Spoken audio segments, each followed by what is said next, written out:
Good morning, and thank you very much, Chad, for joining us today. Excited to talk to you today about your first few months in business. Maybe before we get started, you could just introduce yourself for us.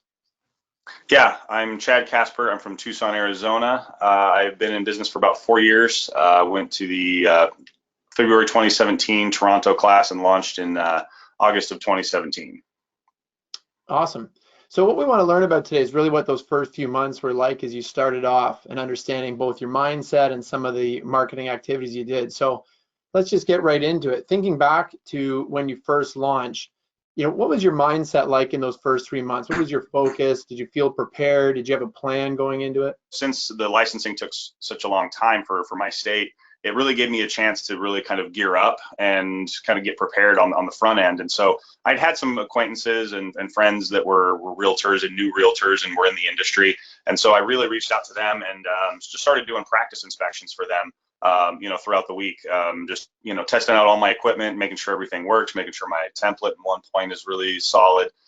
Just working out any bugs before I went live, so to say, so I didn't look like a complete fool in front of the client. But so I probably did about 60 or so inspections for just friends and family and business people in the community, just to get myself ready to go, and just really ramped up my marketing. And then as soon as I got the go-ahead green light from the state, it was like, all right, floodgates open, let's go, let's do this. So in thinking specifically about the marketing activities, where did you think you were going to have to spend your time in those first few months? First of all, I kind of spent most of a good, decent chunk of my time on the phone. I know they send out the waves of, the coupons and all the marketing emails and the letters and everything. And so I kind of took the phone script and kind of chopped it up and made it sound a little bit more like me. And honestly, I'm okay being on the phone. I've heard I'm good on the phone, but I don't like being on the phone. No one likes being on the phone.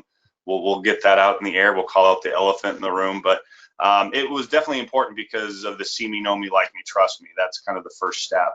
And so I spent the bulk of my time on the phone the first couple weeks. And one of the things that I did is I actually would just track, who I talked to, what the conversation was like, what the outcome was. And I think one of the first 10 phone calls I made, I actually booked an inspection. And I was like, man, this is so easy. This is like ridiculously stupid easy. Like, man, I'm going to do great at this if every 10 phone calls I can get an inspection out of it. And so I ended up figuring out about every, 20 some odd phone calls I would get, an inspection, or it would lead to an inspection. And so that kind of helped me kind of make a game of it. And then, my plan was if I didn't get an inspection, my plan was just to get to know the realtor. And, I'd offer to meet them up at their office for a binder presentation, or, meet them for coffee or something, meet them at an open house, or, anywhere where they were going to be, just to get a face-to-face live conversation with them. And honestly, a lot of the first few binders and first few phone calls and inspections that I did for people are still some of my agents today.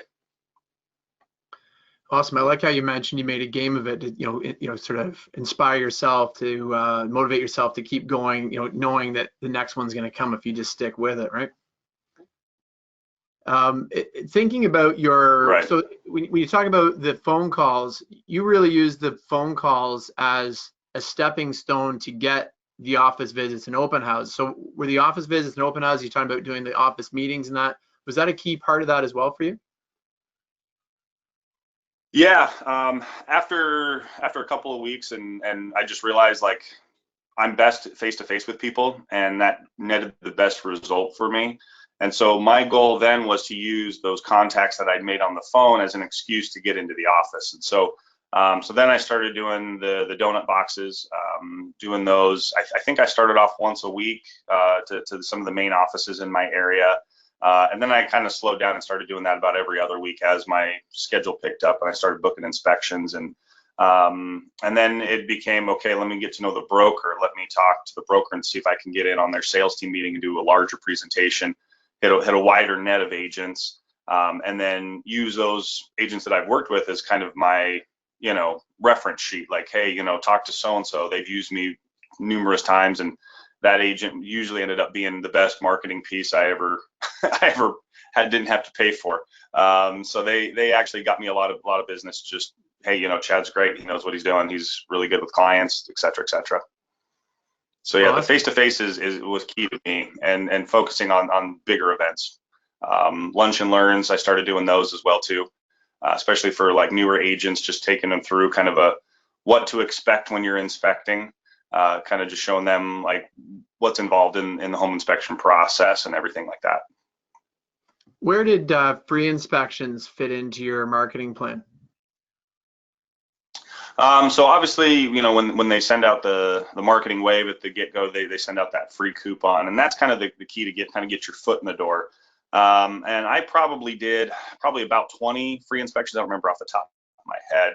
And it kind of got to the point where a lot of realtors were like, no, I don't want the free one. Like, you're a professional, you're going to get paid. Like, you're an expert, you're making money at this. My clients are paying full price.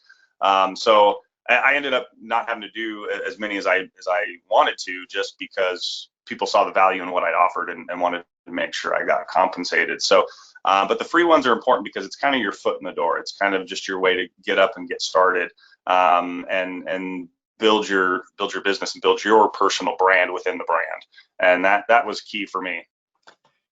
Talk a bit more about your mindset of sticking with the marketing programs. How do you make sure you're sticking with it consistently? Was it for you, is it more about just a mindset, this is something I got to do, or were you scheduling it and then sticking to it? How did you make sure you maintain your consistency? Yes to all of the above there, Jeff. So yeah, so it really is a mindset. You have to have that just laser focus that you got to get it done. Not everyone loves marketing. Not everyone loves getting out and schmoozing realtors, let's be honest, but it is an integral part of what we do. And so it is a little bit of a mindset, and then it's, you do have to schedule for it. And so a lot of guys, just think that, oh, okay, I'm part of Pillar to Post. I'm part of this great franchise. We have all this brand recognition in the industry. My phone's just magically going to ring, and it's just not. So you got to go out there and hit the pavement, and really make it happen. And so for me, it was, okay, I don't have anything scheduled on Monday, so guess what?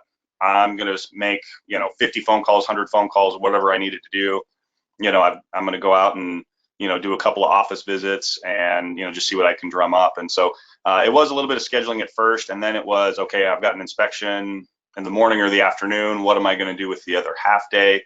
And so it was, okay, I got to be prepared for whatever. So I'm just going to pack a bunch of stuff, and hey, I'm just going to hit open houses on the way home, or I'm going to hit up a couple offices on the way home. And I started picking up just business cards that realtors left at the houses and the open houses, and I just grab them and I'd shoot them a quick text or a phone call and just say, hey, I was at this open house, I saw your card, I'm just getting to know everybody, here's what I do, here's what I offer, just a quick little text. And I've gotten several inspections out of that. Just something quick and easy, just sitting in your car while you're eating lunch, waiting for your next appointment. So I think it's kind of just an all-encompassing thing. You got to have the mindset of, I got to grow this business to whatever extent you want that to be, and always just be driving it forward no matter what happens. If you had a reschedule or a cancellation last minute, go out and do some marketing. It's a great opportunity for that. So as you think about the time after those first 3 months, either through the rest of that first year or even to this day, how has your marketing changed? Do you still follow that core program, or have you introduced new things? Have you dropped parts of the program? What does your marketing program look like today?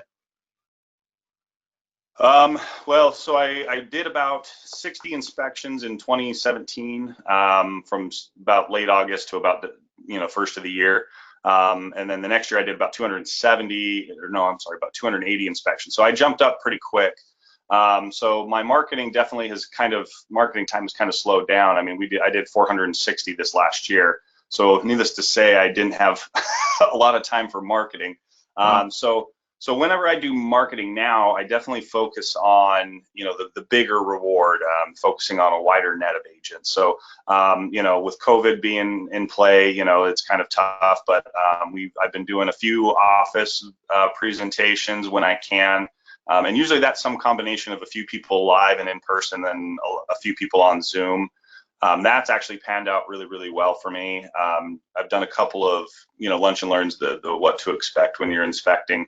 That's netted me a few inspections so far. I just did one last month, and I've gotten probably 2 or 3 out of that. So right now it's just focusing on just big events, big opportunities where I can get a bigger net cast for marketing. I don't spend a lot of time on the phone. In fact, I'm rarely on the phone unless it's some sort of referral, like, hey, I just met an agent, Chad, you should call this person and get to know them. Other than that, I really don't spend a lot of time on the phone. I don't, send out mass emails to people. It's just get out face to face. And a lot of my marketing is done through my inspections right now. I get a lot of calls from listing agents like saying, hey, I saw your report. It was really clean, easy to read. I got a buyer coming up. Can I book an inspection with you? And so that's usually where I get a lot of my business now, is just from listing agents. Just to change gears a bit, you sort of mentioned this a bit earlier, but in thinking about goal setting, talk to me just a bit about your process with goal setting. How do you keep yourself on track, both with the marketing and just the business as a whole? What kind of goals do you set? How often do you review them? That kind of thing. Oh man, we could talk about goals for hours with me. Goal setting for me is kind of interesting. So I usually set 3 goals for myself, and the first one is just kind of like the bare minimum goal, like crap hits the fan. What is the least, a successful number that I'll accept, acceptable number that I'll take, and so then I kind of build up from there. So then I have just kind of a challenging goal that's going to push me a little bit, but I know that I can reach it as long as I'm, working hard and doing the things that I need to do. And then my third goal is kind of my big, hairy, audacious goal, my bag goal, as I like to call it. And that goal, I've never met one of my bag goals because they're pretty tough, but I usually use that as kind of my carrot and the stick. That's kind of my way of challenging myself to push myself beyond what I think I could normally do. And most of the time I usually end up hitting a number somewhere between the bag goal and the really challenging goal. So it really helps me to just push myself past any goals that I make. And then typically I work backwards from there. So I start with kind of the big goal in mind, and then break it down, year by year, quarter by quarter, month by month, and then I just do a review monthly of my numbers every month, and seeing what areas I need to improve on, what areas I'm doing fine at, and what areas I need to, just anything overall, just improve on. And then, kind of just work with my wife as my office manager, so she does all my scheduling. So just kind of working with her and seeing like, okay, hey, our upgrade rate's dropping. Is there anything that we need to change? Anything we need to do differently? Our upgrade or our added service rate is dropping a little bit. Hey, are we talking about this? Are we doing this? Or, are we approaching this in the wrong way? So a lot of that is reviewed monthly and quarterly, and just staying on task and just staying focused every day. Is that something you keep in like an Excel spreadsheet? Is that how you track that kind of thing? I usually just look at the numbers on the One Point website. I just go into the reports section and just, pull up the month, and then I'll open up the quarter. And then I also like to compare it year to year as well. So I'll kind of go, okay, well, hey, how was November of last year? Oh, okay, so we're up, 15, 20% from November of last year. So, I think a lot of times too, we need to keep things in perspective. We try to say, oh man, we're not doing so hot this year. And well, if you look at where you were last year, you're actually doing quite well. And so it helps. So I usually try to like to keep things in perspective, and just, focus on month to month growth and then overall growth. If you had to start all over again, Chad, is there anything you would do differently?